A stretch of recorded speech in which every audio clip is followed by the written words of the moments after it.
see and hear you now. Yeah, Kara, I'm here. great. And I hear you, that you're here. Kibby, She's here. She's totally Kibby is? here. Yeah, she's here. All right. Robert Benjamin, I'm here. thank you. Sam Moxley, I see I'm you. here. I know. Jason Garber, I know he's coming. I know. Scott Sokol,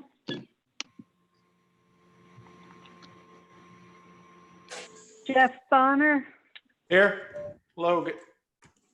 thank you. And George. Right, yeah, here. No, actually, I'm getting to you. I see you, George, but Ann George, no. And George is All here. right. Is she? She's muted. Yeah, she's there. She is. Graham. All right, great. Katie Dodd, I know you're here. Bishop Chapman, Here comes Jason. all right. Aisha, I heard. I'm here. Yes. All right.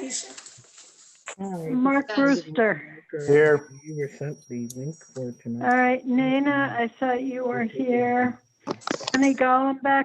on your email and God, I wasn't here. to the Zoom meeting. Here.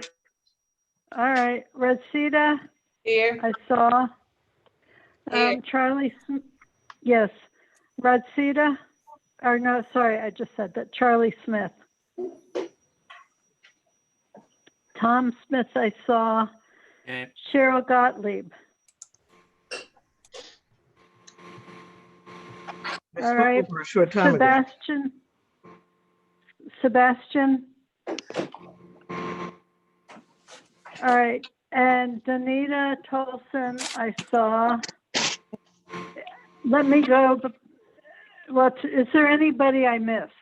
Anybody whose name I did not call? You did not call. Conker. Sitting on. Hi, Charles. I thought, oh, you know what? You know why I didn't? Because I checked you off when you came in. Very I'm good. sorry, You didn't call me, Charles. Tracy. Forgive me. Bishop Barry Chapman just came on. All right. Hey, And Tracy, who it's said- John Hurst. Themselves if they've already Okay, John, thank you. said they were here. Okay, Who? I know that Cheryl Gottlieb told me that she was going to have to try to use her mother's computer. So you may not All right. see her name. All Oh, right. Tracy, did you get Julie Sugar? No, but I will know. Okay, thank you. And Paul Conker? Paul, yes, I got you. How about me, As Tracy? you were coming in. Who? No. No, I didn't know, but now I will. Jason Garber's here. Wonderful. Is Scott Sokol? I'll tell you who I don't have. And then if you're here, tell me. Tyler Hagan, Scott Emily- Sokol is coming in. Yeah. Okay, good. all right, well, Emily Cook, Jay Jalisi,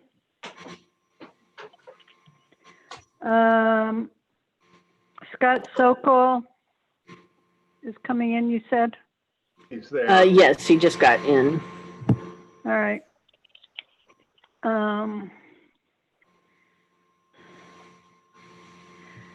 And then Charlie Smith, Cheryl Gottlieb, and Sebastian Sadie are not here.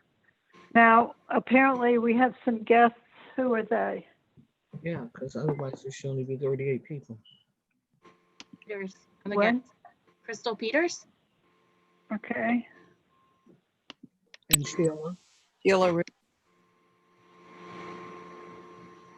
Who? Sheila. Sheila Ruth. Oh, hi, Sheila. Hi. It's weird for you to be a guest, but okay. All right. Anybody else? Here comes right. Cheryl. Who? Cheryl is coming on under her mother's name, Wendy. Okay. Hi. Hi. Hi, Cheryl. All right. Well, I think I have what I need, and if there's anybody else, we'll pick them up when we vote. Liz, how did you know my mom's name? She used to be on the Facebook page. Oh, that's right. Yeah, Hanging away things, and then I kicked her back out. I've got a good memory. Yeah. Yeah, I remember I had to delete her. So I'm going to go ahead and get started with the regular part of the meeting. The roll call does take time, and we are going to need to fall back on it for some of our voting. So I just wanted to let you know that, give you a heads up. But first, we're going to start with the chair's report. The first thing we wanted to talk about was the office, and you know it's painted, and we are Can't hear anything. You're not getting me? Now we can. You got me now? Okay. The painting is done. We are putting the room back together slowly but surely. But we noticed that the refrigerator was not working well. So we are going to take it out. What we would like to replace it with is like a small under the counter or under the table refrigerator. So if someone has anything like that in their home that they would like to donate, that would be great, because it would be nice to have something for a refrigerator, but we really don't need a really large one. So we thought maybe that might be a good idea. So I just wanted to mention that to you. But we are, Tom is working on helping us with the lights. We were missing about 6 lights were out. That will certainly brighten things up a good deal, getting those replaced. We have a few other big items that we're going to get rid of, but for the most part, we're going to just keep the organization as it is. We had talked about maybe moving the carols into the small office, but that isn't going to work. So we're going to keep the organization as it was. File cabinets in the small office, that's a place where you can have meetings and sit around and talk.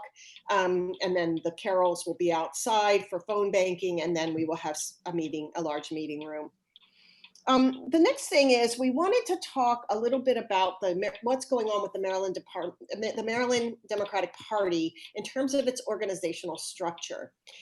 There are a number of us who serve on a variety of committees. So for example, I'm on the Voter Protection and Engagement Committee. I believe Danielle is on the Platform Committee. We wanted to find out if anybody else was on a statewide committee. Yeah, I am. And which one are you on, Linda? I'm on the bylaws committee. No bylaws. I'm going to write that in there. Because I think what we should do is allow each of Is you. sound going out for anyone else, or is it just me? Just you. We can hear you. We can hear you. We can hear Tara. So is there anybody else who is on a statewide committee? I think we need to have an opportunity for them to provide updates to the big committee. Bob, which one are you on?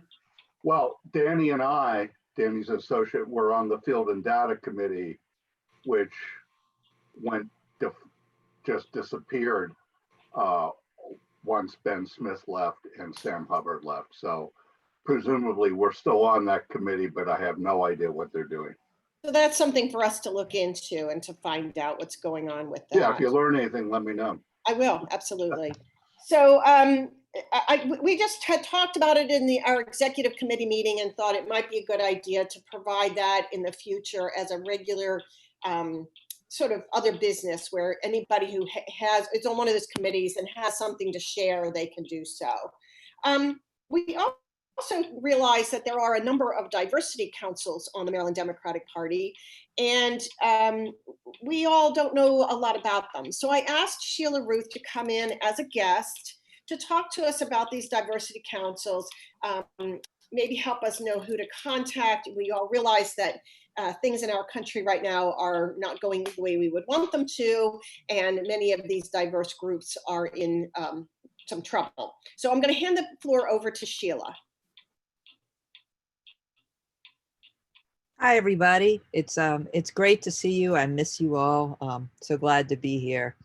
So as Tara said, I'm the chair of the Progressive DLC, and as that position, I'm part of the Maryland Democratic Party Executive Committee.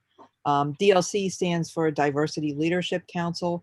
There are currently 9 of them, although that has varied at various times. I believe that they were created by Chair Yvette Lewis during her previous term as chair. I think I heard 2014, but I couldn't swear to that. So the purpose of the councils, I'll just read you the mission, but then I'll just talk briefly. To energize activists throughout the state, register voters, amplify the democratic message, engage with members of diverse communities, and supplement the coordinated campaign to turn out Democratic voters throughout Maryland. In non-campaign cycles, the councils are responsible for increasing inclusiveness, capacity building, voter education, and empowerment of Maryland's diverse communities. So in essence, each diversity leadership council represents a different constituency within the Democratic Party. And you know that it's sort of a two-way mission. The main part of the mission is to engage with people within that constituency.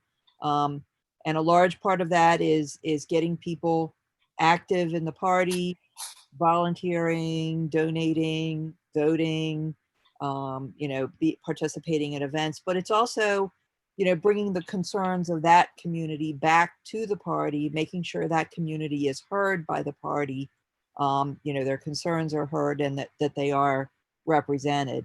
So the current 9 councils are African American, Asian American Pacific Islander, Continental African, Latino, LGBT, people with disabilities, progressives, seniors, and veterans. In addition to that, the Young Democrats, the Maryland Young Democrats, and the Maryland United Democratic Women are not considered diversity leadership councils, but they function very similarly to the diversity leadership councils. So each diversity leadership council has a chair that's appointed by the Maryland Democratic Party chair. In the past, sort of the chair was all it was, and we were each responsible for organizing the council in the way that we thought was best. Under Chair Lewis, there are now some structures. We have a new charter which provides a structure, which I think is great because it provides you some structure and direction where we can elect other officers, and some of the councils did elect other officers on their own, but now that's a little more structured. We're supposed to have at least one meeting every quarter, which of course right now are Zoom like everything else. And so, we are supposed to have bylaws and, to basically to provide some structure and some direction. We also each have social media accounts that we use to, amplify party messages, but also we can use to, share information that we think would be of interest, particularly to our constituency. So the DLC chairs are appointed for 2-year terms. I'm now in my second 2-year term. The DLCs are subject to the same ethical guidance as other party officials. So the DLCs may not be used to advantage any candidate during the primaries and must support the nominees in general elections. We are, as you are, free to support candidates in the primary on our own, but not representing the DLC. We have to be very clear about that distinction so that there's no appearance of favoritism. And we are not allowed to fundraise or hold funds. We can fundraise for the Democratic Party, but we can't have our own fundraising mechanism. There is a web page on the Maryland Democratic Party website. If you go to the website under the Your Party menu, party organization, you'll see Maryland Diversity Leadership Councils. And it has some basic information about all of them. It lists all of them. And then there's a separate page. There's like tiles, squares for each council. And if you click on that, you'll see information about the chair, about any other officers, links to the social media, and also a form that you can sign up for membership. And the only, requirement for membership is that you be a Maryland Democrat, essentially. And ideally be a part of the constituency that you're signing up for. And you can sign up for any or, any of them that you identify with. So that's basically what I have. And I thought I would open it up to questions if anybody has any questions. So to make it easier for handling questions, the executive committee discussed having you text or use the chat to let us know you want to ask a question, because we can't see everyone. You can raise your hand. We might see it under the participant list, but I just know it's hard for us to see who has a question. So if you have one, please submit it by chat. Linda has her hand raised on the roster here. Linda has her hand up, so let's. I think she's. I have her as. Yeah, she's muted. She needs to be unmuted. When Yvette first set up the Diversity Leadership Councils, the first time she was chair, I served as the Diversity Leadership Liaison to Baltimore County for the African American community.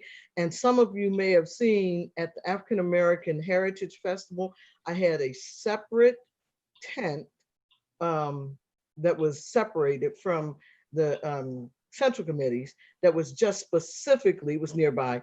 It was specifically for diversity leadership, because again, as Sheila said, you don't have to be a central committee member in order to be a diversity leadership council member. In fact, they encourage other people to participate to widen the party, especially right now they're looking for vets. So I think I sent something to Danny because I know he was a veteran. All right, terrific. Linda, I'm diverting a little bit, but you mentioned the African American Festival. Do you know if they're going to have that again this year or if it's been delayed? My understanding is it's not going to take place, but Danielle might have different information. I've heard that it's not going to. Okay, because Aisha, as chair of fairs and festivals, will want to get involved with that. So Aisha, my recommendation is just to double check to see if that's going to happen. Most fairs and festivals that I'm aware of in the fall have been postponed, but I can't speak for all of them. So it's worth investigating. Thank you, Linda.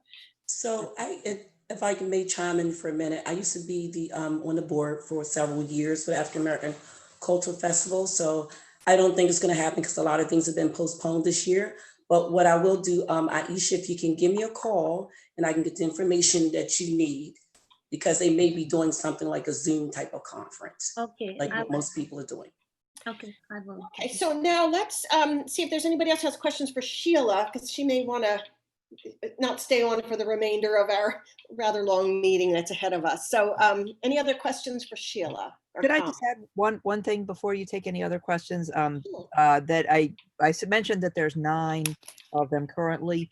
Under the new charter that Yvette Lewis put out, any group can apply, and there's an application process to create one. You have to have 20 people that sign on that they're willing to help organize it. And so there's a process. So if there is not a group for your constituency, you can certainly apply for one to create one.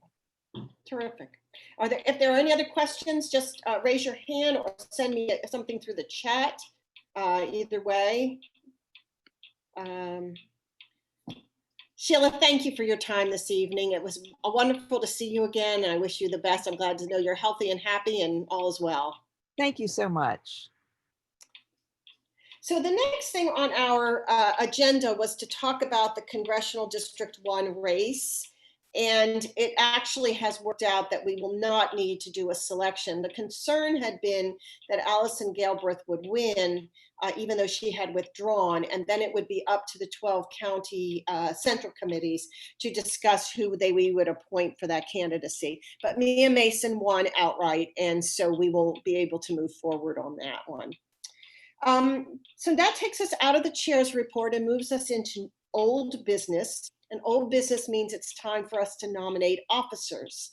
As you know, next month, we are going to be voting for new officers. And the way we've looked into it, based on Robert's rules and our own bylaws is that we do need to have a motion to open the nominations. We do not have to vote to open them. We just need a motion. And then ultimately we will need a motion to close nominations. And from what we've read, you really don't have to close nominations until right before you begin voting. So the question now is, do we so then what we'll do, once we open nominations, you may nominate yourself or someone else for a particular position. We do not need a second for that. So I move we open nominations. okay, Sam has moved to open nominations. So now let's let the nominations begin. The best way to do that would be, let's see, how did we say, maybe raise your hand. Katie and Liz, how is the best way for you to know who to unmute? What do you recommend? I mean, I can see blue hands in the list of participants. Okay. So good. So just if you see a blue hand, unmute them, and we'll get the names of those nominees.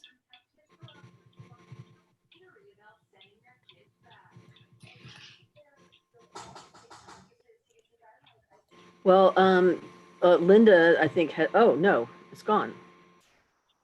George, I thought Linda had hers up, but so that people can speak. I mean, everyone needs to be unmuted at this point. Before we do that, I had one piece of, I was raising my hand before you got to this section. There was one piece of business that I wanted you to address, and that's the fourth person for Congressional District 2. What's going on in, I haven't heard any problems with Congressional District 2. What's going on there? We only had 3 people. And it's on the agenda for Saturday as they're going to get the 4th person voted on. Where did they come from? Who is the 4th person? oh, you mean for Biden delegates? Yeah. Huh. is Do you that know a anything Baltimore about it? County place or not? No, it's not in Baltimore County. We're we have Congressional District 1, 7, and 4. Is that right? 2's in it. 2, sorry, yeah. 2, 3. Yeah, because Linda and I were elected Biden delegates, but that's right. I think only 3 females ran. Yeah, and so the only open spot that's left is one spot in the whole state, and that's the 4th person in Congressional District 2, and it must be a female. Yeah, I guess And it's on the agenda. yeah, I guess that they'll have to explain it to us on Saturday because I don't really know the answer to that. Are you ready to go back to the, I see the blue hands now. Yes. So Senator Kelly has her hand up and I can unmute her. Okay. Got to unmute herself. Yeah, I was trying to, I don't know if we're both trying to unmute at the same time.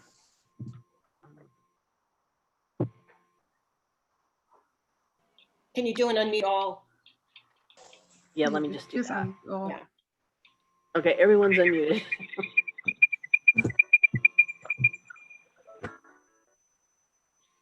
Now Senator Kelly still has to unmute herself. There it is. There's still a lot of people muted. They need to Yeah, unmute people can themselves. control their own mute now. Okay. Are we starting the process now? Are we going to start off with the actual position and then have people decide whether or not they want to run, if someone's going to nominate them? So yeah, we're going to go through. People can nominate for one of the. There's 4 positions. Of course, vice chair we will have both a male and female, but there's 4 positions: chair, vice chair, secretary, and treasurer. People will say so and so for treasurer, so and so for secretary, and then we'll take it from there. Okay, so, Okay, so Senator Kelly is unmuted now, so. Okay. Okay, so you're starting with nominations for chair now, is that correct? Yes, let's do chair. Okay, I'm just going down in order, and so I'm calling on Senator Kelly. All I was trying to do is to make a motion for us to start this. All right, that's sounds great. All right, so let's start with chair, nominations for chair. I have a nomination for chair. Okay. Go ahead. You guys recognize I raised that blue hand too. Yeah, Alejandra is actually at the top of the list, so I think we're going by the blue hand, so I would call on Alejandra. I would recommend that. Alejandra? I am nominating Noel Levy for chair. Okay, thank you. Noel, are you accepting the nomination?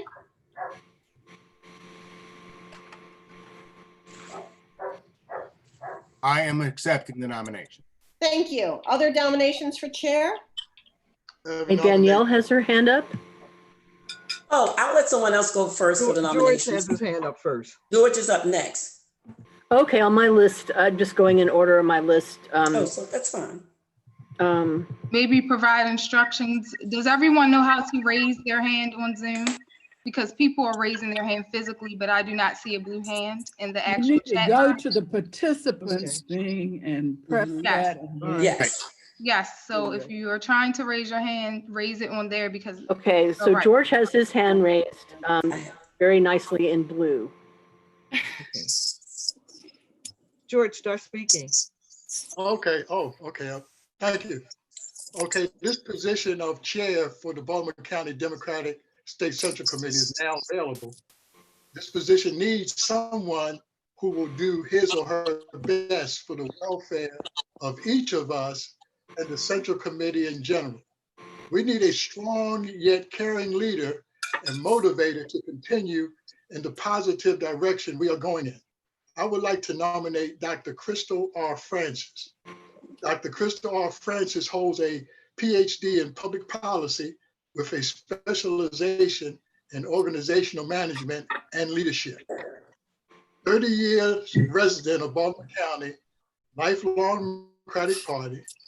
This is a few positions she has held or are currently in. Communication chair for the Baltimore County Democratic Party for 8 years. Political awareness involvement chair at Baltimore County Alumni Chapter and Delta Sigma Delta Sorority. Executive Officer of Maryland Alliance for Justice Reform. Chairperson for Federal Executive Board at the Baltimore Federal Executive. She is an active member of the Central Committee now. Crystal has the necessary qualifications, leadership, and motivational skills that are essential for this position.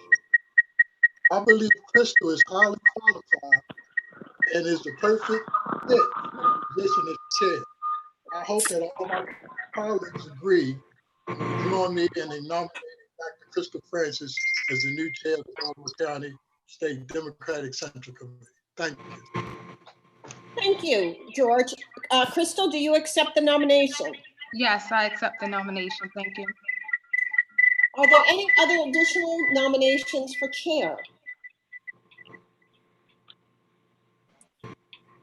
So let's move to vice chair. We can go back. It's not closed, but at this point, let's look at vice chair. Do we have nominations for vice chair? I have a nomination. All right.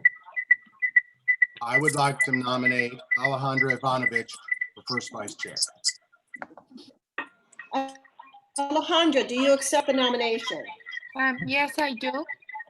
Thank you, Noel. I have a nomination. I have a nomination. Okay.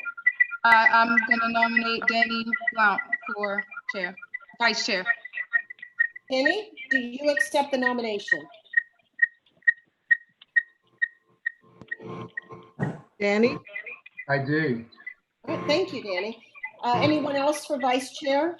Yes. I have a nomination. Sorry, I don't know how to raise my hand. You're on. I have a nomination.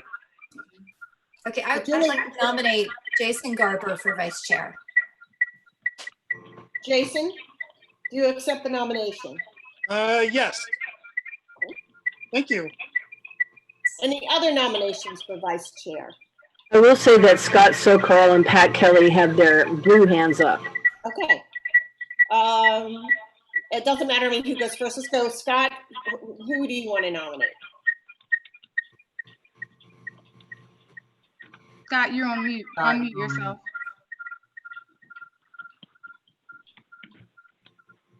Okay, let's go with Pat, and then we'll get back to Scott. Pat, who would you like to nominate?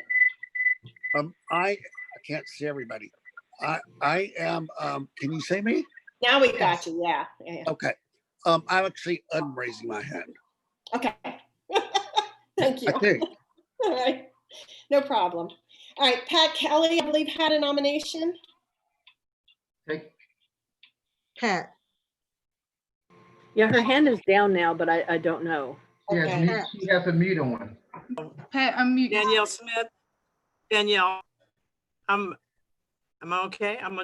You're fine. I'm nominating. Thank you. Danielle, do you accept the nomination? You're on mute, Danielle. Aisha. Hello, yes, I accept. All right, any other nominations for vice chair? Aisha has her hand up. All right, Aisha? Yeah, I want to do it, nominate Daniel Smith. Okay. We just got an acceptance from Danielle Smith. Are there any other nominations? for vice chair? Tara, I would like to nominate myself. All right, and if I ask if you'll accept it, I think the answer is going to be yes. Oh, yes. Okay. Do we have any other nominations for vice chair? All right, let's move to treasurer.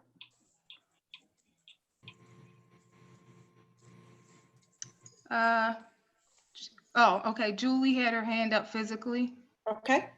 Sorry, I haven't figured out how to do it with the with Zoom, but I'd like to nominate Katie Dott for vice chair. I mean, for treasurer. All right, Katie, do you accept the nomination? Yes, I accept. Are there any other nominations for treasurer? We seconding? No, we don't have to, as it turns out. At least according to Robert's rules, we don't have to. Okay. Because we're I'll going to second it because I was planning to nominate her. So, Anybody else for treasurer? Can we nominate someone? You want to nominate someone, Aisha? Yeah, Katie Dott. For treasurer, okay. And we have an acceptance from Katie Dott, thank you. So let's move then to secretary. Are there any nominations for secretary?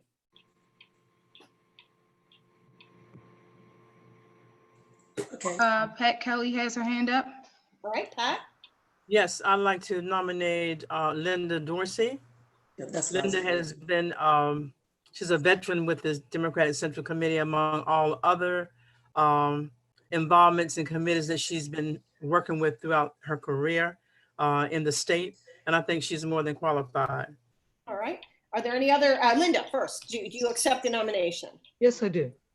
All right, do we have anyone else who is, any other nominations for secretary? Oh, I was just going to nominate Linda. yeah, so Danielle's hand and Pat Kelly's hands are up. Yeah, I had my hand up, but Pat already did it. I was going to nominate Linda Dorsey Walker as well. I see Aisha's hands up and Bishop Barry is hands up. All right, so Aisha? Yeah, so I want to nominate Linda Dorsey too. Okay, thank you. We've got an acceptance from Linda Dorsey Walker. Do we have any other nominations on the floor for secretary? Yes. Hello? Yes, Bishop, go ahead. Yeah, this is Bishop Barry Chapman. I nominate also Linda Dorsey Walker. I think she is a very fantastic person, very great organizer. She has a wealth of knowledge and a wealth of activity in Baltimore County as well as in Maryland.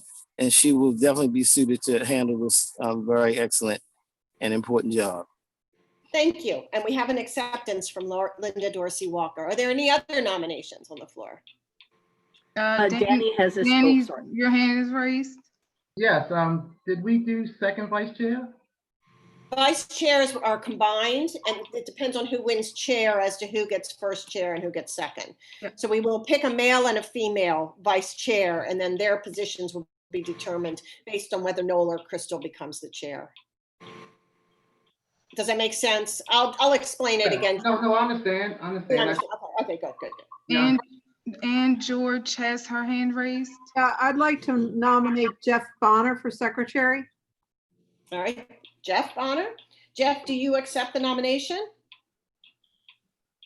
Yes. All right, thank you, Jeff.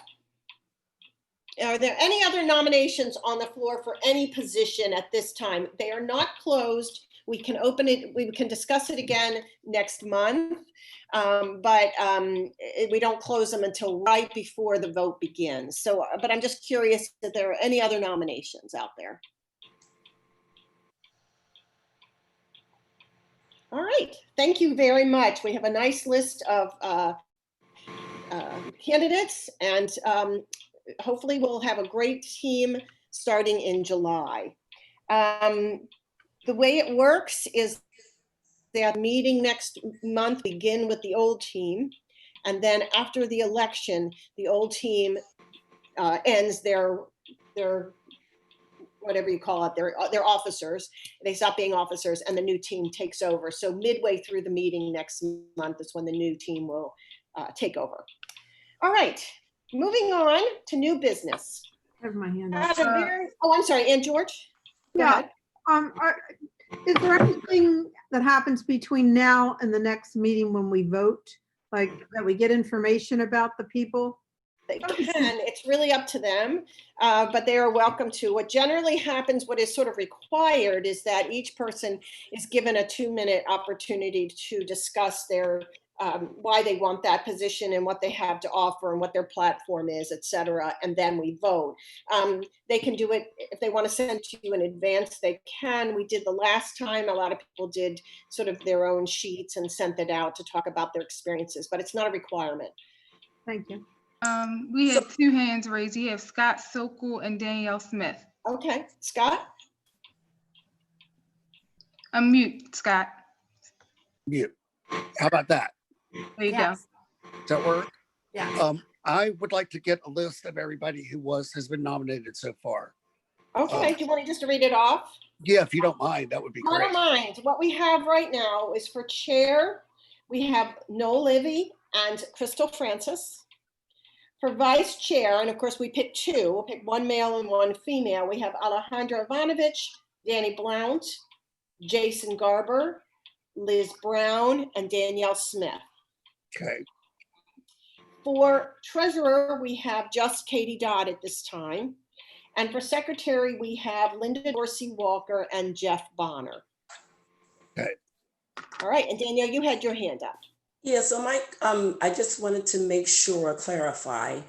I heard you say that is an optional, but we should do the 1 to 2 minute just description of why, what we can offer and all of that kind of stuff. Yes. The option is that you could send it in prior, but at least before we vote, we will have each one just give a brief description or brief synopsis about themselves and what they've done. That's correct. You know, why they should be one of the representatives. So I just wanted to make sure it's clear that everyone who is elected should be doing that, Yes. who was submitted. Good. All right. I have a nomination. Are the nominations closed for this No, evening? the nominations are not closed. Do you have another nominee? I'd like to nominate Jason Garber for chair. All right, Jason, you've been nominated for 2 positions. You probably can't run for both of them. So do you want to run for vice chair or do you want to run for chair? I'll stay with the vice chair. I'm honored, though, to be considered for that, and I really appreciate it coming from Bob too. So thank you very much, Bob. All right. Chair, is that really true that you can't be nominated for 2 different things? Because I don't see why you can't be nominated, because the president vote occurs before, and then we know the result of that, and then the vice chair votes occur. Well, so in the past, we didn't do it that way. In the past, we had a single ballot and everybody voted according to the ballot. They were read off all at once. So there wasn't an opportunity to do it by ballot because then you could have somebody win 2 positions. okay, yeah, I've only been through 1 vote, and I remember that's not really the way we did it the last time, so that might be what confused me there. Yeah, Um, I mean, Because we I- definitely, because I mean, you have to know what gender the chair is in order to know who's first and second and yeah, that. but that comes out after the fact. So in other words, we will find out who the top vote getter is for male, the top voter for female. Then depending on if Noel were to win chair, the top female vote getter becomes the first chair. If Crystal wins, it'll be the top male getter who becomes first vice chair. So it just depends on how that works out. But it's all done at the same time on the same ballot. That's how we've done it in the past. Linda, you've been around a lot longer, and I see you on my screen. That's the way it's been done in the past. Yeah, that's how I remember it too. I was about to ask. Yeah, I've only been through it once, and I don't think that's how we did it. But Yeah, and I'm the newbie. I was actually about to move that we close the floor to nominations because it's 7:43, and we have to have a roll call vote on these other people. Yeah, we have a lot of work to do. We're going to wait to close until right before we vote next month so that if other people want to come forward. But I do agree with you that it's time to move forward because what we're about to do is going to be a bit time consuming. And we had a very unusual situation occur. And I'm going to start by giving the floor first to Jason Garber, our parliamentarian, to discuss the impact on our bylaws. Then I'm going to give the floor to Linda, who is going to introduce our new at-large members. We will be voting on them one at a time, so we're going to have to go through roll call 3 times in order to get this done. So Jason, we'll give you the floor first, and then I'm going to give it to Linda. Sure thing. Thank you. First, everyone should know that, to my understanding, we were contacted on Friday by the state party to inform us that we had to come into compliance with the gender balance requirements before this Saturday. So we had about a week to do this. Now, how did that come to be? Well, I would refer to it as a unicorn type event in that we came into gender balance back in December. The requirements are that we are, according to our bylaws, that we are in compliance not only just after the election of the Central Committee, but also in the spring of each presidential election year. And before the Maryland presidential primary. However, the problem we had, obviously, was that when the presidential primary was originally scheduled, it coincided, of course, with spring. So this is all done at one time, which is why we were in compliance through April. But then in April is when we became out of compliance. According to our bylaws, we are not able to do anything until after the state presidential primary in terms of filling it, but it must be filled before the delegate convention that we're going to have on Saturday. So it gives us at best 2 weeks to fill the spot. In actuality, it turns out we had 1 week. So unfortunately, there were numerous things that came up in light of the disjointed presidential primary having to be moved from the pandemic, the obviously complications that come with the pandemic, the fact that we were in compliance when we were supposed to be and only became out of compliance after. So all this stuff combined into leading to this very moment. It's unfortunate that it had to be this way, but they came up with a very smart idea because we, again, adopted everything that we were supposed to the way it was supposed to go back in December and proceed in that manner. Given the circumstances that we had, this was the best way and only smart way forward. And we tried to reach out to the state to see if they had objections. We did not hear back any objections. So this is the path that we have chosen because this is the directive we received from the state. Thank you, Jason. So now I'm going to give the floor to Linda, who is going to give a little bit more background into what her committee did specifically, and then introduce the three people who were nominated by her committee to be moved forward to the at-large position. So Linda? Yes, so I learned as the nominations chair committee or nominations committee chair about the need to act expeditiously early on Thursday morning, I think it was, and I contacted everyone who had been previously part of voting in and had the opportunity to listen to and vote on all 9 applicants that were received Their applications came in just about 6 months ago. They went through the full application process. We had more than the normal number of people apply. We usually don't have that number of people for an at-large slot. So since we had to not pick 7 people who had gone through the entire formal process and met all requirements, we went back to that and we asked the people who had previously deliberated to re-deliberate. And that was done in a meeting that was conducted on Friday afternoon at 6 o'clock. It ended at 7 o'clock, 7:30.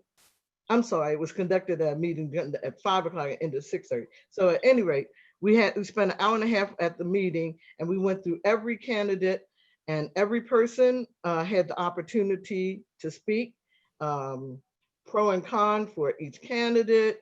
We spent at least 8 to 10 minutes on every candidate. And finally, we had a vote and scored the in rank order. And so we have now 3 individuals whom I'm going to introduce one at a time. I will give you their names first, all 3. All right. First person that I'm going to discuss is Cheryl Gottlieb. The next person whose name was placed in nomination was Roxita Gray. The next person whose name was placed in nomination was Dr. Danita Tolson. So let me first give you some background about each. Cheryl Gottlieb is an assertive spokesperson and lifelong activist in the disability community. Cheryl is employed as an advocacy specialist with the State of Maryland Developmental Disability Administration.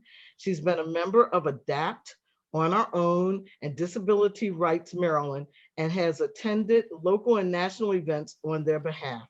She has given numerous presentations on disability awareness at elementary and middle schools. Cheryl Gottlieb hopes to expand her advocacy on behalf of the growing disability community, now nearly 10% of the US population, to the state and national Democratic Party levels. Since being appointed as an associate member in December, Cheryl has not been quiet or uninvolved. She's been very involved.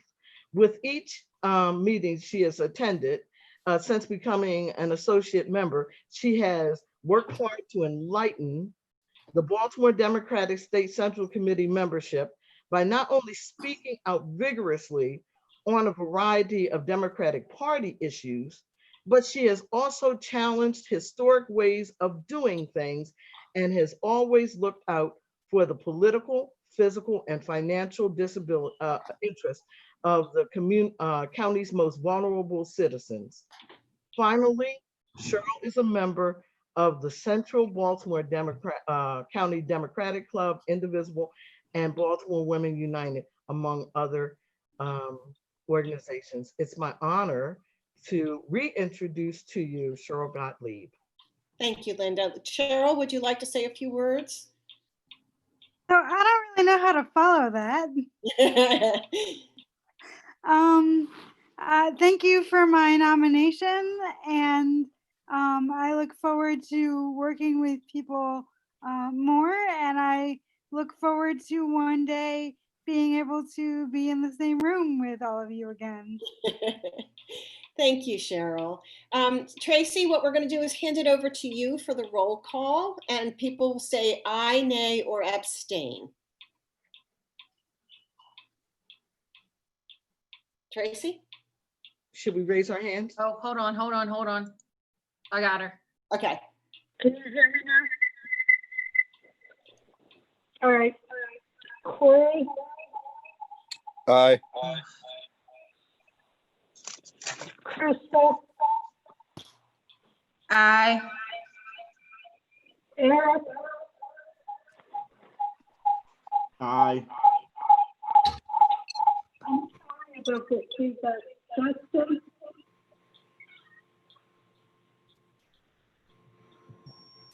Aye, sorry, aye.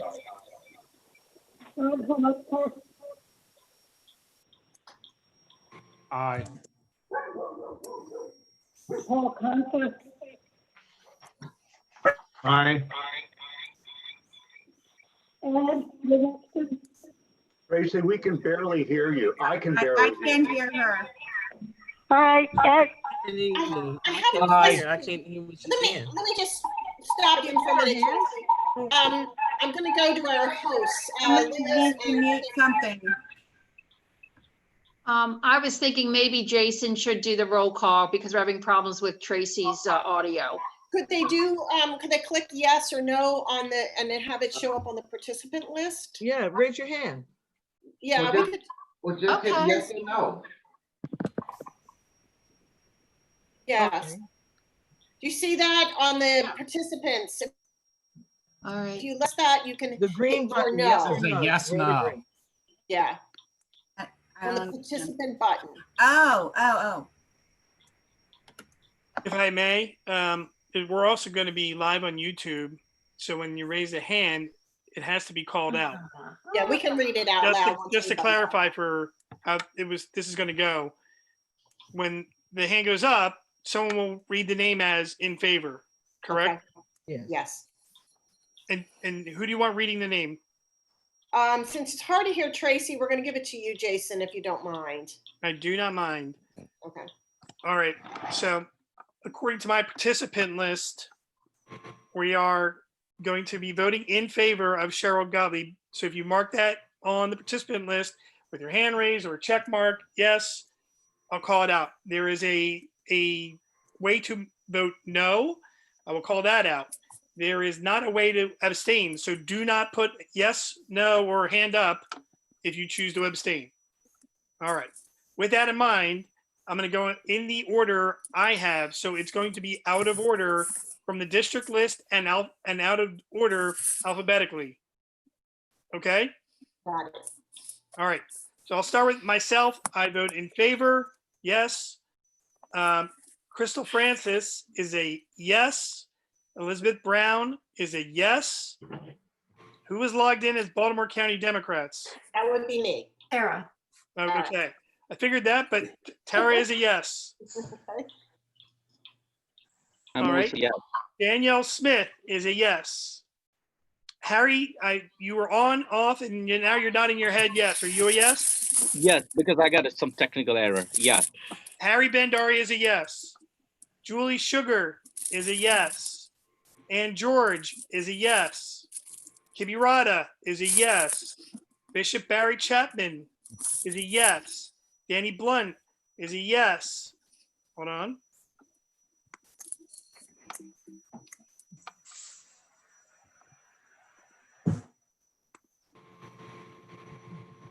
All right.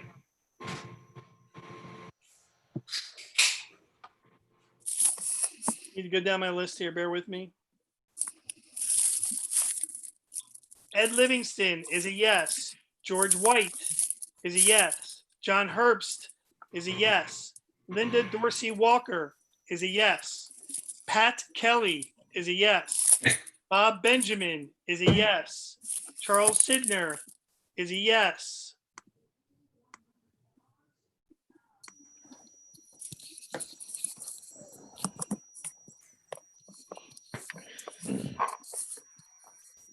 Emily Cook is a yes. Eric Washington is a yes. Jeff Bonner is a yes. Margaret Forte is a yes. Paul Conca is a yes. Sam Moxley is a yes. Scott Sokol is a yes. Tracy Miller is a yes. That means we have not heard. Oh, Katie Dott is a yes. I'm trying to find who we have not heard from yet. Dolores Kelly is a yes. Thank you, Senator Kelly is a yes. This is Aisha Khan. Yeah, Aisha Khan is a yes. Sorry, Aisha. that's okay. Alejandra Ivanovich is a yes. Alejandra is a yes. Noel Levy is a yes. I like your sign. Thank you.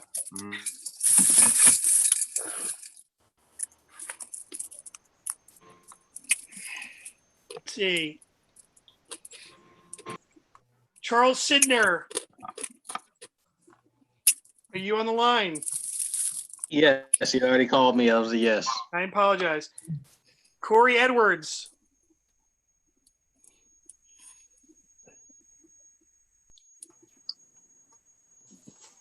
I think he Yes. said yes. There we go. Justin Holliday. Yes. Scott Halupka. And I realize District 6 may have already voted, but I'm going down my list. Scott Halupka. Yes. And I believe that's everybody. Tracy. Did I not say Tracy's name? And young Daniels is a yes. He did say me. Okay. Congratulations, Cheryl. We will be swearing you in shortly. What I'd like to do now is to give the floor back to Linda Dorsey Walker, who will introduce our next at-large member. Okay. Or next at-large candidate, I should say. Our next nominee is Rodsita Gray. And all of you now know that she is a recognized local educator, community activist, and progressive with very deep working class roots in the underserved African-American communities and churches of Turner Station, Middle River, and Essex. These three large Eastern Baltimore County African-American communities have historically lacked African-American Democratic representation and been sometimes ignored, by our committee. Many Turner Station families have, for generations, continued to register as Republicans because it was long ago the party of Abraham Lincoln. Without a local face to galvanize them, they were consequently lost, many of them, to Donald Trump after he visited them in 2016 and declared the Black working class community of Turner Station Trump country. Even before her selection as an associate member last December, Sita and her large family have been working unofficially to turn that situation around. Since becoming an associate member in December 2019, Sita Gray has been one of Baltimore County Democratic State Central Committee's most active members and has gotten tangible results. She has attended numerous community meetings, that previously were rarely attended by African-American participants, and has become a spokesperson for Turner Station. She planned with 3 other Central Committee members a large town hall meeting for the spring, which unfortunately had to be canceled, but will now take place sometime in the fall before the general election. She served as a key organizer of a 22 participant car caravan and sign wave event recently that took place in the Dundalk area prior to the primary election. Earlier that same day, she galvanized participants from the Dundalk, Essex communities to participate in a Zoom meeting, town hall that was organized by Crystal Francis that included federal, state, and local elected officials. It's my honor to reintroduce you to and renominate Rodsita Gray. Hello, everybody. How are you doing today? I'm Rodsita. How are you? I'm good. And as you know, I'm Rodsita, better known as Sita. And I'm saying this to tell you this.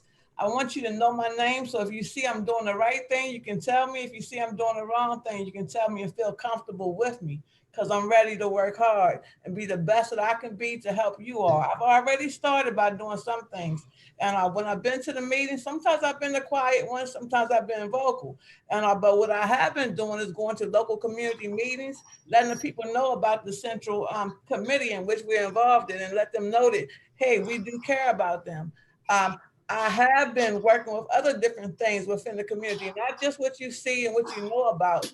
And like working with people like Miss Speed, Union Baptist, working directly with the churches to let them know that, hey, we are here, and we're gonna make this thing happen in 2020 to where we don't have to deal with Trump anymore. And I say this to say, I got my working shoes on. I'm ready to work hard for you all and do the best that I can do. And use all the contacts that I have, which is a wide variety, to make this thing happen. Because after all, the change is within us in 2020. The change is within you in 2020, and I plan on being a part of it. All right. Blessings. All right. Thank you. So everyone should put a vote on with the yes mark or the no mark next to their names, and Jason will read those as he did with the last one. All right. Starting with me, because I'm on top of my list here. Jason Garber, yes. Katie Dott, yes. Bishop Barry Chapman, yes. Corey Edwards, yes. Ed Livingston, yes. Crystal Francis, yes. Liz Brown, yes. Tara, yes. Linda Dorsey Walker, yes. Pat Kelly, yes. Julie Sugar, yes. Tracy Miller, yes.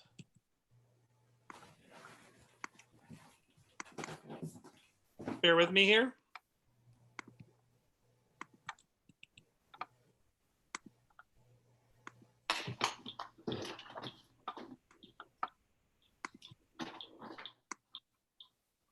Aisha Khan, yes. Ann George, yes. Charles Sidner, yes. Danny Blunt, yes. Danielle Smith, yes. Emily Cook, yes. Eric Washington, yes. George White, yes. Jeff Bonner, yes.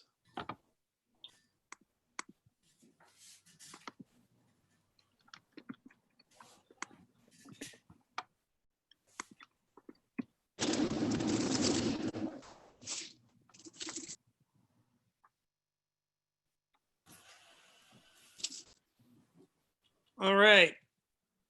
Corey Edwards, yes. We are missing. I'm yes too. Thank you, Harry. Harry, yes. Senator Kelly, yes. Scott Sokol, yes. Scott Halupka, yes. Sam Moxley, yes. Bob Benjamin, yes. Paul Conca, yes. Margaret Forte, yes. Ibby Rada, yes. John Herbst, yes. Let's see if rest are on the line here. Who are we missing? Justin Holiday, are you on the line? Yes, I'm a yes. Sorry, my audio was giving me a Justin problem. Holiday's a yes. No Levy. Yes, yes.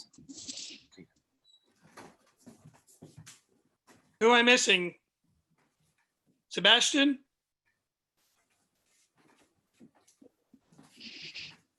Young Dems is yes. Sebastian is yes. Thank you, Sebastian. All right. There we go. Sorry, oops, can you hear me? Nope.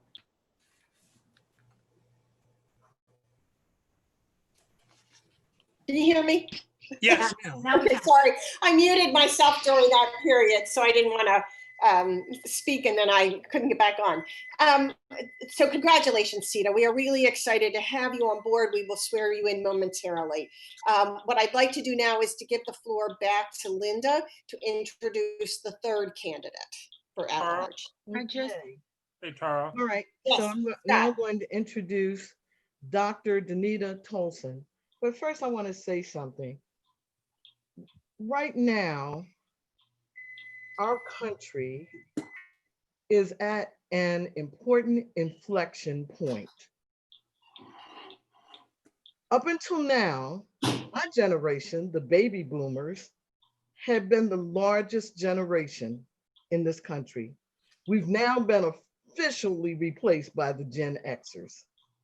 They're the ones who are out there leading the fight in the streets as we speak. And with that, having said that, I want you to listen to Dr. Danita Tolson's qualifications for the third and final nomination. Dr. Danita Tolson is unique among all the 7 candidates we deliberated in her ability to reach out to, galvanize, and organize college-age students.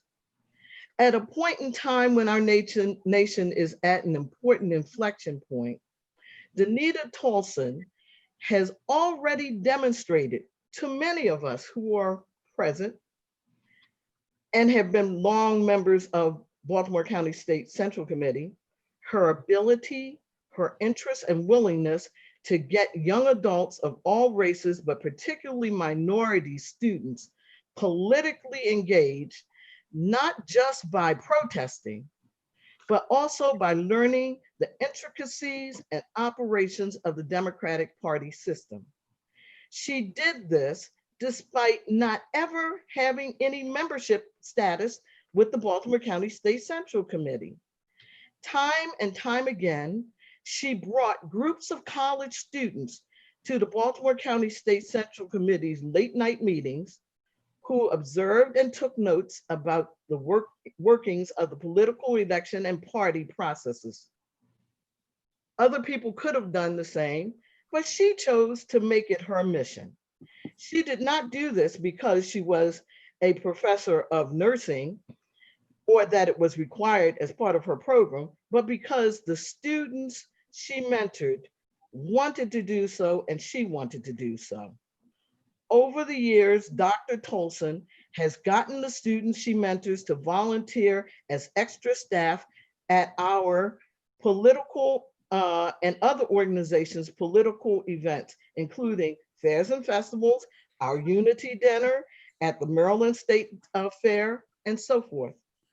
She is presently advising her current students who have participated in protest rallies that are going on now, how they might right now work through the system to reach their goals by getting involved with the Biden for President campaign. Few professors have shown Danita Tolson's ability not only to win over the hearts and trust of millennial and Gen Xers, but also to get them politically engaged by showing up at party meetings and events. Finally, Danita Tolson has had personal experience running for political office. She has also worked on the campaigns of numerous candidates, including Barack Obama, Ben Cardin, Shirley Nathan Pulliam, Adrian Jones, Ben Brooks, and many others. Her selection as an at-large member of the Baltimore County Democratic State Central Committee would demonstrate not only our awareness of what is happening nationally, but also our willingness to look down the road to guiding and including Gen Xers, now the largest segment of the United States population in the Democratic Party. With that, I'd like to, with honor, introduce the third and final nominee, Dr. Danita Tolson. Good afternoon. First, I want to say thank you for inviting me, and it's a pleasure, for the invite and the opportunity. I appreciate this. So I will start off saying that the time is now. The youth, they have the desire, they have the eagerness, they have the ignition, they have the fire, as you can see on the TV. I had several students, I had several youth that contacted me last week and the week before about participating in the protest, because they have that mission, they have that fire. You see the desire, you see their heart is in it. We need that fire, we need their heart and that fire in the Democratic Central Committee right now to help us to win this next election. Everybody needs to join together. This is not the time to be divided. And we need to listen to them. As Ms. Dorsey Walker spoke about it, I brought students out from, all races, all genders, and they didn't mind following me and working with me. I encouraged them because I wanted them to see what it was about as far as on the political side and working, to see politically. A lot of them said that their voice did not matter. And as you see on TV, they feel that their voice doesn't matter. but their voice matters. And we have to get out there and make them feel that their voice matters by getting them engaged. If we shape them and make them see that it matters, get them engaged and show them that their legacy, because when we're gone, somebody has to fill our shoes. So we have to shape them and mold them to make them the next Shirley Nathan Pulliam, the next leaders, the next Obama, the next person that's going to carry on the Democratic Party. And listen to them, because they want us to see that equality matters, justice matters, that their voice matters. And we have to take it from the bottom up to the top. And we can't just be that it's just talk. We have to show them that it's action, you know, and be that fire. I admire them that they did not march one day. They continued to go for 2 weeks strong, you know, and I really admire them.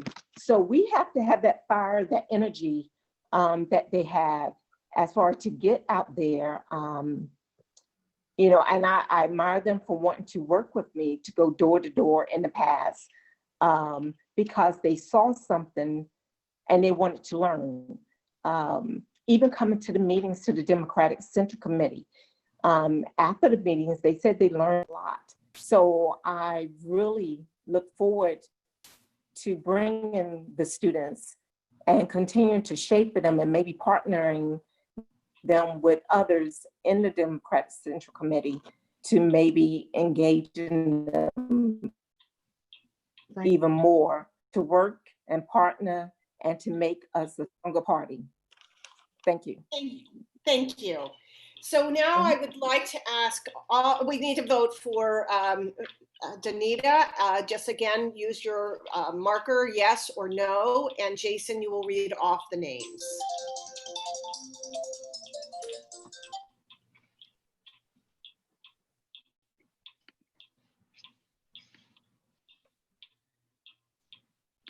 Did you get that? Yep. Okay, Kitty Rana, yes. Corey Edwards, yes. Crystal Francis, yes. Liz Brown, yes. Terry Brissol, yes. Julie Sugar, yes. Linda Dorsey Walker, yes. Tracy Miller, yes. Aisha Khan, yes. Alejandra Ivanovich, yes. Ann George, yes. Charles Sidner, yes.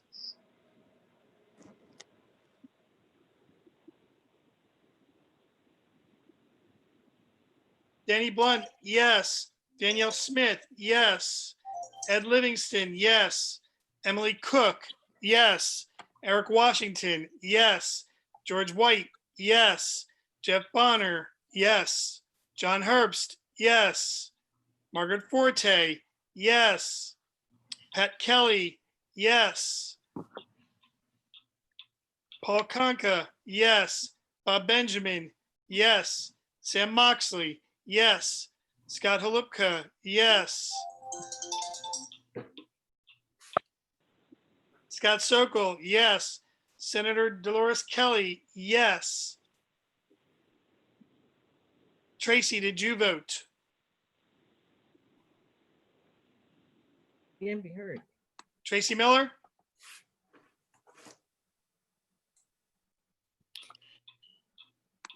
Tracy, Hello? one more time?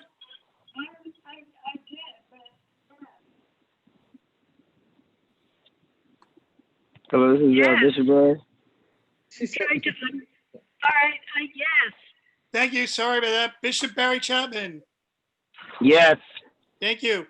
Sebastian Sadie, where are you? Sebastian. Yes. No Levy. Yes. Super yes. Super yes. Yes. Justin Holiday. Yes. Is there anybody else? Yes, Harry Bandari. Sorry, Harry Bendari. Harry Bendari is a yes. Anyone else? Did you get me, Jason? Who's me, Jason? Kibby. There you go. Yes, I did get you. You were on the early Okay, one. all right. Kibby Rada is a yes, just to be clear. Thank you. That's it. Thank you. So the ayes have it for all three of these candidates. And we are now ready to swear them in. So you will be sworn in at the state meeting, but we are going to go ahead and swear you in now so you can be a part of our committee right away. So what you need to do is to put up your right hand and you will repeat Are after. they unmuted? Are the Yes, three of them they're not unmuted? muted. Yeah, so Thank I you, don't know. Linda. Yeah, you're a good question. Good thought there, Linda. Okay, let's see. We need to make sure Sita, and she's unmuted. Anita's unmuted, and we need Cheryl unmuted. Oh yeah, she's listed under a different name, isn't she? There she is. Okay, good. All right, so repeat after me. I state your name. I, Rosita Gray, Colson, Do swear or affirm do swear or affirm that I will support the Constitution of the United States that I will support the Constitution of the United States and that I will be faithful and that I will be and faithful bear true allegiance and true allegiance will be faithful to allegiance to the state of Maryland to the state of to the state Maryland of Maryland and support the Constitution and laws thereof. and support the Constitution and laws thereof. And that I will, That I will, to the best of my skill and judgment, to the best of my skill and judgment, knowledge, diligently and faithfully, diligently and faithfully, without partiality or prejudice, without partiality or prejudices, execute the office of member of the Democratic State Central Committee of Maryland. of member of the Democratic State Central Committee of Maryland. Good. According to the Constitution and bylaws of this state. And according to the Constitution and bylaws of this state. Congratulations to all of you. I wish I could hug you and hold your hand. So a little virtual hug here. So congratulations. Thank you. Thank you. Tara, before we get off, I need to find out, I know that certainly in Danita's case and maybe also in Rosita and Cheryl's case, does anyone else need to get a badge? So I have a badge with the wrong information on it. But that's what I'm saying. Do you need to get a new badge? Yeah, but I have the little gold thing already. Yeah, that's what I'm saying. You need to get a new badge, but you don't need a seal. And so Sita doesn't need a seal, but you need a new badge. Okay. And Danita, you need both. Does anyone else need to, Alejandra? Yeah. Yes. Okay. And also Julie.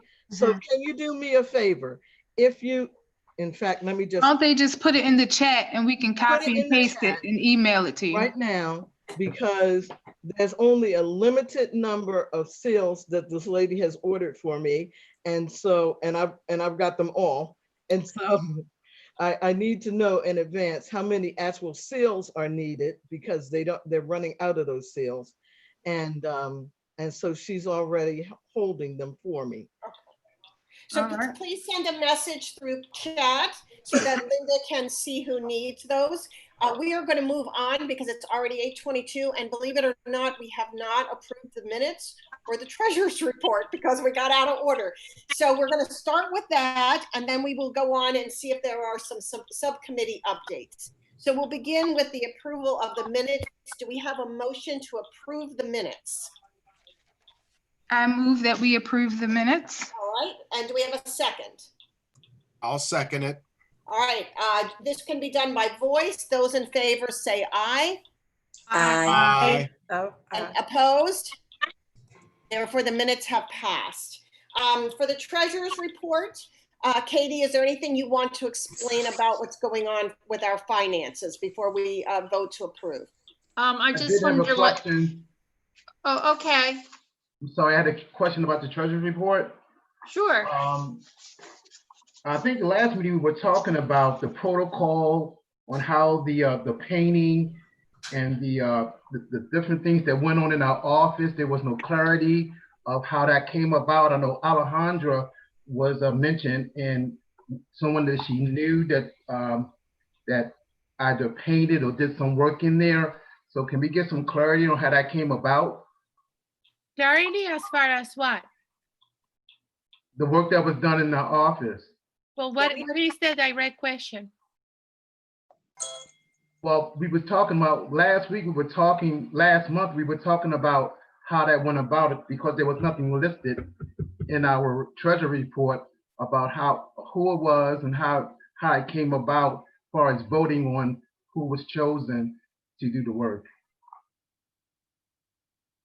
Okay, so we were doing interviews a few months ago before all this coronavirus started, and I mentioned that we needed painting because the yellow color in the room was like horrible, and then we all started talking about it, and I told them that we could use the guy that paints my apartment. That was it. If they wanted to, I didn't make any money, take any money or anything. And so I can remember who it was, and they said yes. And then after that, then the guy came, I took him there. He was there 2-3 days, and he painted, and that was it. I still to this day, so I missed last week's meeting. Yeah. And to be honest with you, this is the first meeting and the only meeting I've ever missed. But I to this day, I don't understand what the issue is. I only refer someone who would do it for cheap. That's it. And then, so I don't understand what the problem is. It wasn't about that, Alejandra. What you don't understand is that it was just a question that we was asking about it. It wasn't anything directed personally to you. So it was about us understanding and wondering how that happened because we didn't know. So Danny, we voted for painting in February, but we did not vote on a painter. Yeah. Generally speaking, these kinds of things do normally require 3 estimates, and they are decided within the committee, which would have been the executive committee. That didn't happen this time, and it was because of the coronavirus and who was available, and it was like the office was suddenly available, and it became when nobody else was using it, we got all of the clubs to remove their materials so that we could do it. So it was a mistake that was made. We need to get 3 estimates in the future, and it needs to be decided within a committee. We did not make that decision this time, and that will be true in the future going forward. It probably should be clarified in the bylaws how that's handled, but office decisions are decided by the executive committee, not the full committee. Mm-hmm. Okay. And I hope that answers your question. But I remember Alejandro making the same statements to us, and I missed last meeting too, unfortunately. So she had expressed everything that she expressed tonight, and I just want to confirm that because I don't know whether it was an executive committee meeting or wherever, but I've heard that before. So I just feel like I was the person who connected, like something needed to be done, and I'm the one that was like, hey, let's get it done, and that's it. If the executive committee didn't vote on it, that should not be, that should not be my responsibility because I'm not the one. I don't think, was I a voting member back then? I can't remember. Well, you wouldn't have been on the executive committee. So, right. Danny, I think we reviewed all this last month. Yeah. We went through all of this, and we talked about the fact that we should have taken 3 estimates. We took a single estimate, and we didn't take it to the executive committee. And I understand that, but like I feel bad, and I want to clarify that like I didn't do anything wrong. All I wanted was for a room to look more professional, more, much better. And I refer someone who works for me to paint my apartment. That is it. Like I didn't make any money, I didn't do anything. And I know that unfortunately the only meeting I missed, this was brought up, and I feel, like if a certain part of our committee needs to communicate better or do certain things in a different way, like I understand, but like and then this is being brought up back again, I'll explain it. But like I said, I feel like I don't know, this is a little uncomfortable because I try to do a good thing for a room to look better, and it has really being made into a problem, and my name has been involved in it, and I don't like that. Well, I guess you're taking it the So wrong. we're going to move on now to the treasurer's report. So Katie, that'll be Wait a minute, I have something to say. Hello, can everyone hear me?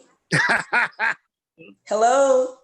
Hello? I can hear you. Okay, so what I wanted to say, what Tara just mentioned, she was correct. There is a process. And so I just don't want anyone to take this personal. It's not personal. What it is all about is process and protocol. And the process is that usually in any type of organization, you get quotes and then you decide on the quotes. And you can either pick the person who does more, the person you feel comfortable with. So I don't want you to feel that this was anything personal or personal attack against you, Alejandra. It's more about the actual process. And Tara just said, which is true, it was supposed to come to the executive board, and we all were supposed to discuss it. While we all did discuss that there's supposed to be painting and cleaning and all that stuff done, we didn't decide on who was going to do it. So moving forward, what we need to do is just make sure we follow process and protocol.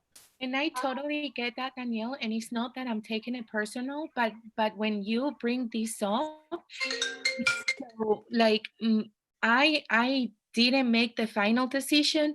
No, so that's what we're saying. I didn't. Hold on, let me talk, please. I didn't make the final decision. All I did was just to say, hey, we don't have enough money on the budget to get the room painted. And I just said, because that's what I am. I am a connector with my community. I'm a connector with everything. And I know a lot of people. So I said, okay, let's go ahead. I have a guy. If you want to use him, I'll communicate with him and then you'll use him. And that is it. And then this was discussed. So if this is something that the executive committee didn't do properly, it should not be brought up in a monthly meeting. It should be brought up within yourselves and make sure that you guys get it right next time. And that is something that you guys work on. But for me to be kind of like brought up again on a second meeting, for the only thing that I did was to refer a painter to you guys, that's the part that I think is a little unfair and I don't understand. So what I will say, that is correct. And had we been informed, because the chair, the first vice chair and the second vice chair, especially the committee, we're all supposed to be succinct and know what each other is talking about, discussing. So had I been a part of that conversation, I would have been able to clarify and said, this is the process, because I've been doing it for years. So you are correct, and it is not your fault. It is the fault of the executive committee, and that was already mentioned. Tara has already apologized, and moving forward, that's what we would do. We would practice process. And I agree that this should be brought up. I'm gonna stop the conversation here. I'm gonna start muting people. We do need to move on. We need to talk about her hand up. report. This one's been covered. We're done. So let's move forward. Katie, take it away with the treasurer's report so we can approve that and move forward. So I did see that Pat Kelly had her hand up. I was wondering if she wanted to add something. All right, that's fine. I just wanted to say, I personally want to say this to Alexandra, is that I'm sorry that you were even included to answer any questions, because this question should have been asked to the executive committee. And I'm sure there are members of the State Central Committee that have questions and would like to know, how did this happen? How can you have an expenditure of $600 out for painting and it not even be brought before the committee? She shouldn't even have been answering anything. It should have gone to the executive committee, as well as the open forum like this with the committee members, and not with this young lady because she suggested a painting. Right. But I would say that going forward, that we need to take a look at actually right now, we don't know who made the decision to make the expenditures, whether it was the executive committee or whether it was one individual. The question still lies, it's still out there, but it's not on Ms. Amages to explain anything. Thank you. All right, so Katie, we I'm need ready to now. with the treasurer's report. Okay, so, looking over the treasurer's report, John Holman was very kind to suspend rent for us for a number of months. We felt that it was unfair to continue. Tara engaged with John, and John thought it was fair that this is not on this month, but starting June 15th, which was yesterday, he suggested that we just pay him $500 a month rent. So going forward, we're going to be paying John Holman $500 a month rent instead of the $1,250 that we usually spend. The other things I wanted to add, if no one has any questions on the treasurer's report, I just wanted to note that I sent everyone an email. You received it, where we asked for funds, sort of a prepayment for our Unity dinner or our Unity event. And the proceeds from that, we got $1,330. John Sarbanes gave us $1,000, and a number of other people. Tara has put their names on our website. I'm asking all our central committee members to please buy their ticket now for the Unity dinner. Basically, when we do have a Unity event, it's a prepayment, but we really are going to need this to get through the year and also to have something in the pot for next year. Also, we did have someone out of the blue buy a t-shirt. I really would, it's a $10 t-shirt. We're charging $20. As a central committee member, I'm also asking you to consider to do that. Let's see. And I did get a letter from Valley Mansion stating that they would take the $4,000 deposit and they would apply it to a future event. And so we're not locked into a minimum amount of people or a minimum price per person. We can change our event to be, a dinner, a breakfast, a brunch, a happy hour, whatever we want to do coming in the future whenever we're allowed to meet again. And at that point, I'm done with the treasurer's report. Thank you. So do we have to approve the treasurer's report? So moved. Second? Second. Second. All in favor? And this can be done by voice? All in favor? Aye. Aye. Opposed? Aye. I can't, well, I think it was the ayes had it though. Let me try it again. Those in favor, aye? Aye. Aye. Those opposed? Aye. Okay, so we are passing the treasurer's report. Let's move on to subcommittee reports. There's some bylaws, and that would go to Danny and to Liz. Sorry, Emily had her hand up. I'm so sorry. Just a quick question. Could Katie put in the chat or somewhere the address to send money for the t-shirts and the tickets, so we know where to send them? I don't know if we're sending them to the office because nobody's there, or what, where should the money go? Well, there's a t-shirt page on our website that you can go directly there to buy it. In the email, there was a link to our NGP page, but if you want to just send the $75, I have it here, right here. I put it in the chat box, or you can do it online. I'm going to suggest to Noel that we sit down and we start doing follow-up phone calls to the people that received the email, our electeds, and also try to get more funds in. So if you, it's Post Office Box 19092, Baltimore, Maryland 21284. So Katie, why don't we send a letter around again to the central committee members? I think that would probably be helpful as well. Okay, great. So far, no central committee member has contributed, and that includes me, that includes Katie. Nobody has contributed, but I think if we all receive the letter again and it makes it easy, where you just press a button and we can donate, we will probably donate. So that's very important. All right. So any other questions before we go to bylaws? No, I was just going to say that several people who had, you may have noticed that during our sine wave, a lot of people were all wearing the identical t-shirt that I think Danny has got on now. And so that was also a $10 t-shirt. And several people had asked if they could have their t-shirt because I didn't have them ordered for them at that time because we had such an overwhelming number of people who showed up at these events. And so I did reorder them and I've got your shirts. Great, thank you. All right, so Danny and Liz, you have the floor. Okay, I'm gonna turn it over to Liz first. Okay. Oh, I was going to turn it over to Danny, but he beat me to that. Yeah, so bylaws, we have, we've scheduled our next meeting. And I think, Danny, correct me if I'm wrong, I think it's July 9th on a Thursday? Correct. Correct, okay. Yeah, so things got pretty busy with the primary, but we, did get one item finished that we will be presenting to the committee, which was language for duly elected.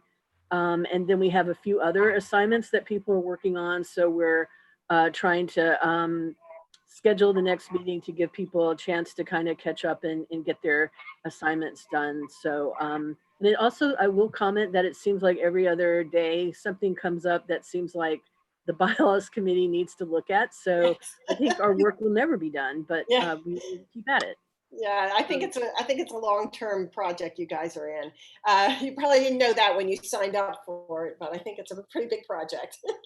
All right, Danny, did you want to add to that? Just to say that it is an ongoing task, but it's a good task to be working on, and I'm optimistic that we're moving in the right direction. I look forward to our continued work and presenting something to the committee very soon.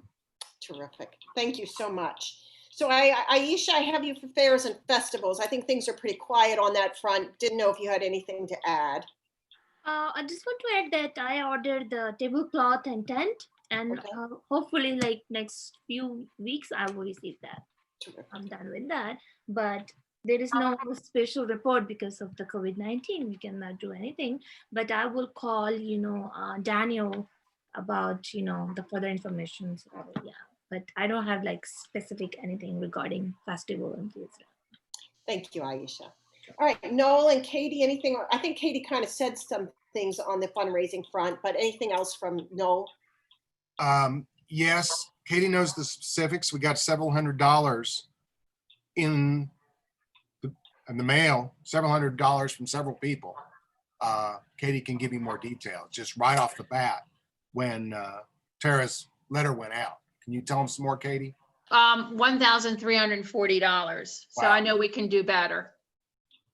It's a good start. That's a good start. Yeah, it is a good start. So now we're going to actually take communications and party building, and we're going to join them up because a lot of that was overlapped over the last month. And I'm going to give the floor to Crystal first to talk about the GOTV virtual rally she hosted, and with other people. I didn't mean to make it sound like it was just her. I'm going to give her the opportunity to speak about it. Yes, thank you so much. So for all of you who saw on Facebook, we were trying to put together something to energize the Democratic Party to get out the vote in the primary because everything was shut down for COVID. Luckily, we were able to pull off the GOTV virtual rally. It was sponsored by District 6 for Baltimore County. We had awesome speakers, Congressman Rupersberger, Kwesi Mfume. We had Johnny O, Senator Van Hollen, and what the whole purpose was to hear from our hometown heroes to galvanize people to get out the vote. And so it was awesome. When We All Vote Coalition provided some videos from remarks from Michelle Obama. We heard from our grassroots organizations, Black Women for Biden, Grassroots for Baltimore County. Liz and Jason gave remarks. Danielle gave remarks for Black Women for Biden. And then we just heard from our elected officials. We also heard from members of District 6. So Eric Washington gave remarks, Rosita Gray gave remarks. So it was great. Then after that, we did not end the day. We went on down to Turner Station. We did a 22-person car caravan and sign wave. Linda Dorsey Walker's trunk was full of shirts and materials and I mean, the community was just so excited. They were out on their stoops waving, and we were honking horns, getting them out to vote. You know, telling them when to turn in their ballots, how to turn it in, what to do if they didn't receive a ballot. We had a megaphone in the back of a truck that Eric Washington let me drive in the back of so I could broadcast a message. So, of course, we had assistance from Justin was there as well. And shout out to our other District 6 members, Scott Hookla and Corey provided support in helping to plan that event as well. So it was an awesome day. Thank you, Crystal. I would like to see if Linda wants to add to it. Linda was instrumental in purchasing a number of the materials and signs and t-shirts to make all of this happen. So Linda, do you have anything more you want to add? Yeah, I know a lot of people asked me, first of all, let me thank everyone who came out. I had set a goal for myself of having 10 different sine wave locations and 2 different car caravans in an 8 or 9 day period. And we pulled it off.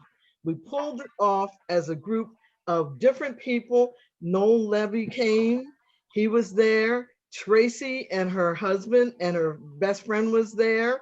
We had some walk-up people who came that I didn't even know were coming, like Dana Stein and Shelley Hedelman.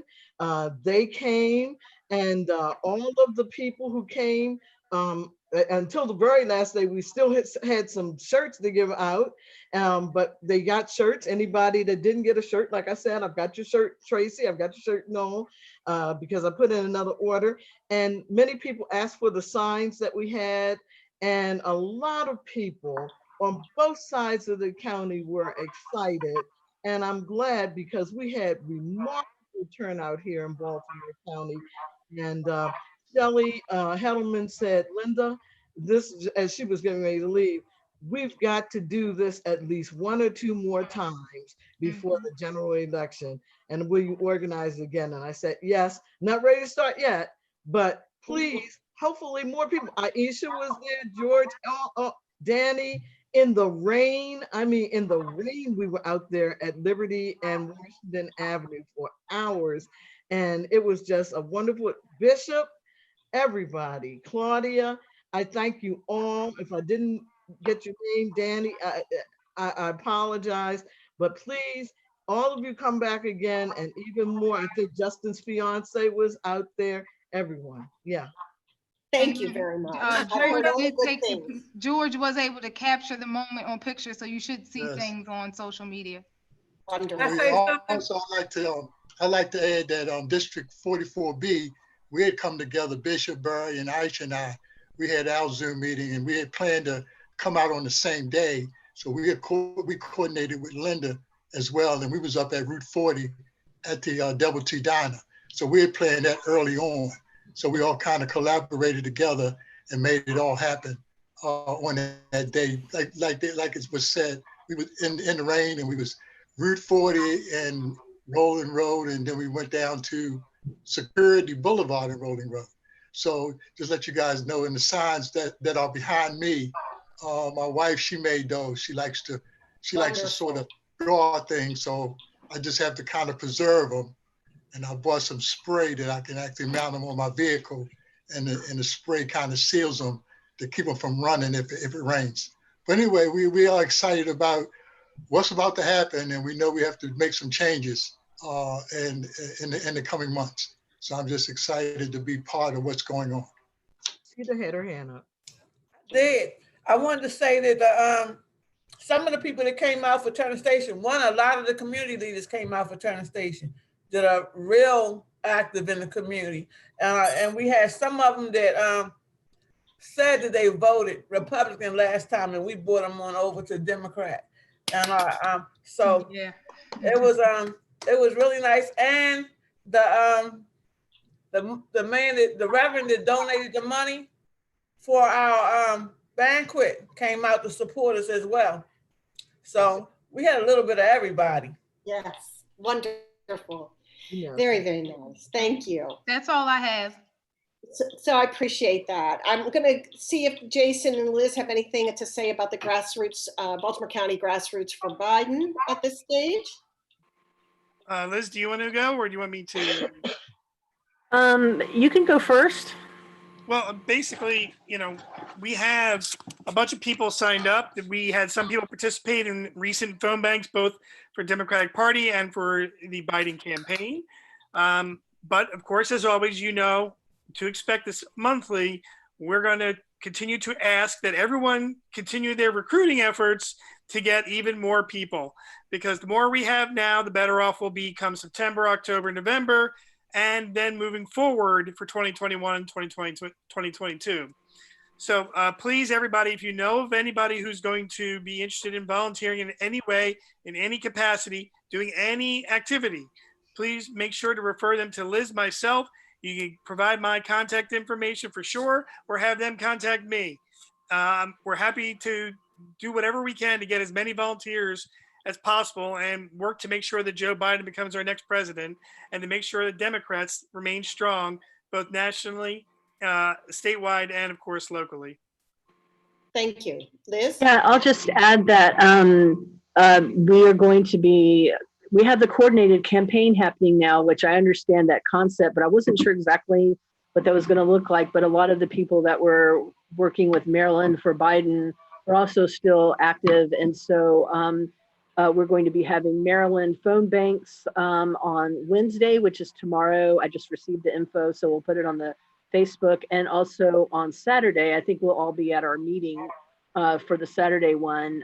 And also I was talking with Lithia West with the Maryland for Biden about hooking us up with postcarding, because a lot of our volunteers, as Jason can attest, really want to do postcarding. So there's still plenty more that's going to be going on. And whether you want a postcard, whether you want a phone bank, or get out and talk with actual people, which was amazing. We're just all excited and working together with everyone in the county.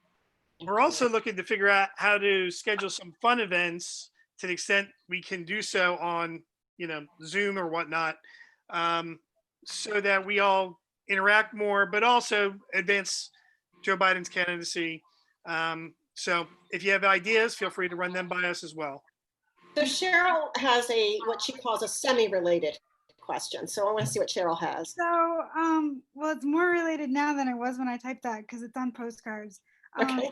First of all, I just wanted to plug that Postcards from Maryland, which Katie and I are really involved with, had been meeting on Zoom on Thursdays from 2 to 4 and Sundays from 10 to 12. And we've actually, so Jill Hornstein, who is the head of Postcards from Maryland, has put it out on Twitter that anybody can join. And we're getting people from all over the country having really interesting conversations about what's going on down ballot in different states. But the reason my question was about Katie's postcards that she had wanted to do for newly registered Democrats. All right, Katie. If anything is going on with that. Well, Jason actually, well, first of all, we didn't want to spend the money on the postcards and the stamps, not knowing what our financial, where we were going to be. So what happened is Jason wanted to send out a letter to 42A, and Kathy Forbes donated the postage.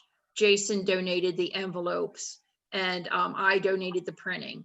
And so we were able to do that. So going forward, I would like to do something like that. But if people want to write postcards in their legislative district to their new registered voters, or to any, Democrat for the general election, we would ask that you would probably have to, buy the postage, or ask one of your electeds if they could donate to you. So we need to be very creative about this to be able to, get the word out. And so thank you for bringing that up, Cheryl. We reached 600, or at least 640 letters went out to new voters in 42A alone. So what qualifies as new? Is it the past 3 months, past 6 months? Did we make that decision? What was I think it was January 2019. So basically since the last election. Right. Yeah. Okay. Right. And I saw that Danielle had just wanted to bring your attention to it, but she put in the website for Black Women for Biden and has invited you all to look at that. Hi, so wait a minute. Hi, can you guys hear me? Yes. Hello? Yes, go ahead. Hi, okay, thank you. Thank you, I've been muted for a little bit. I just wanted to invite you all in line with us as the Central Committee and Party Building, saying that we want to be inclusive with all people within our communities. We have started a group called Black Women for Biden. I posted our website, and I implore you, if each of you could look at that. We have a millennial page where we talk to the Gen Zs and the Gen X. We have a couple of rappers who have donated, gave us the rights to various songs. We have the Lift Every Voice and Sing. On our website, we are a multicultural organization made up of men and women.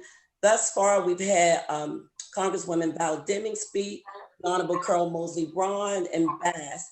And so, like I said, in line, we've also been doing the phone banking with the Biden campaign directly, along with other organizations. We have over 30 states involved, and we've raised almost $100,000 to donate to Joe Biden. I am the co-chair for the East Coast. So I, in line with what we're doing with the Central Committees, I, welcome anyone to just join our team as well. Thank you. Is there any other business? We are at the very end here of our meeting, and I just want to see if there are any other, is there any other business before we adjourn? In that case, do we have a motion to adjourn? So Motion moved. to adjourn. Yes, so Noel said yes. And, who's second? Second. Okay. Second. George has his hand up. I thought somebody had a question. That's what I was thinking. Go ahead, George. One no question. I just want to know before we end, could we end in, I know hopefully nobody minds, we end in a prayer?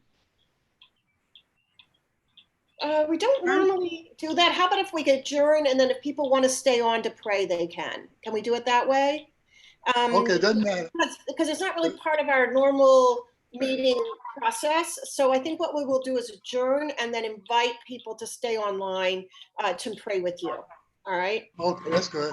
I know we all been blessed with this coronavirus, and yeah, indeed. I haven't seen none of these faces disappear, so we need to thank somebody. Yeah, indeed. Anyway, okay, so those in favor of adjournment, you can do it by voice. Aye. Aye. Opposed? Aye. Okay. All right, we are officially adjourned, and if those who would like to, you can stay to pray with George. Thank you very much. We will see all of you next month, if not sooner. All right, thank you. Thank you. Bye. Be safe, everyone. Night. George on mute. There you go, George. Okay. Thank you. All right, George. Go ahead and take it away. Peace, shalom, peace, shalom, assalamu alaikum. We have a variety of folks here today, but Heavenly Father, we just want to thank you for this gathering this evening. For Lord, you made it all possible. Even though we were mainly shut in and unable to do the work closely the way that we normally work, you brought us all together through the only way that you could. And we just thank you for that. We thank you for all those that came out this evening by way of phone, Zoom, and seeing these lovely faces, Lord. And we know we had probably a few folks in our neighborhood that's kind of home with you, Lord. They're angels. There are folks in our church and our neighborhoods, and you just know that there's some folks that aren't with us, but you brought us here. We just thank you for that, Father. We just thank you for the health and the strength of all that are here, and we all hugging each other with doing a virtual hug. We just thank you for that. As we continue on our mission, Lord, you know you're not done with us because you woke us all up today and allowed us to come together to make decisions in your name. We just thank you for all that you've done and what you're about to do. As we continue on with our evening, give us the peace and comfort of our homes and let us continuously keep you foremost in our mind. We just thank you for this gathering here tonight and this evening. In Jesus' name, amen. Amen. Thank you so much, George. Thank Thank you, you. Thank you. George. Thank you, George. Thanks, George. Amen. And See you thank you, guys. George. Thank you. Blessings to everyone. Everyone take I care love and all be these safe. lovely faces. Go ahead, Leslie. Bye. Thank you, George. So this Thank is you. Black Music Month, and I know you're not having a meeting for until July, but given all that our country and we have gone through, perhaps it might be a good idea at some meeting, even if it's during Black History Month, to go through the words and a little bit of the history of the Negro National Anthem by James Weldon Johnson. A lot of people know it exists, but a lot of people outside of our community have never actually heard it or read the words and understand how profound it is. And I find that even my son's generation, they have only heard it maybe once a year, whereas we used to hear it all the time when we were in school or in our communities.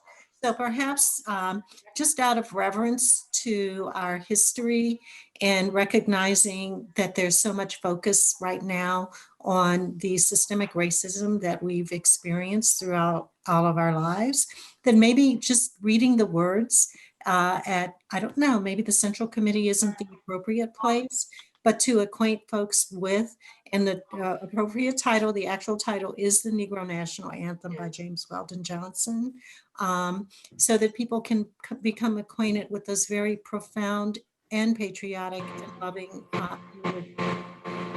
Thank you. Thank you, Leslie. Yes, that And sounds good. Thank you so hopefully much, Leslie, everyone, Dr. Grant. Thank you. yeah, hopefully everyone will celebrate the importance of Juneteenth, which is June 19th, which is this Friday.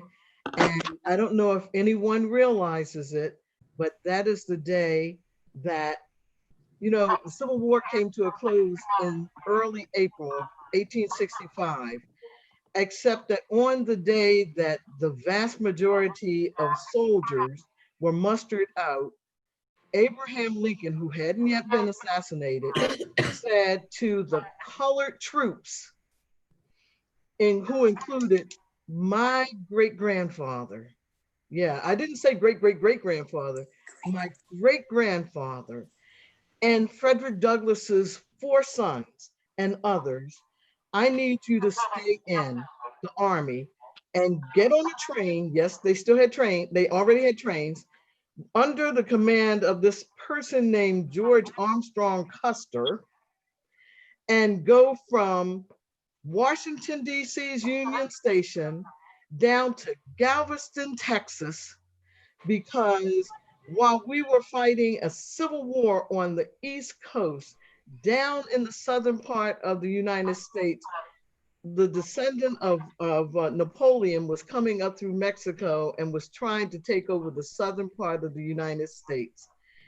And they did that.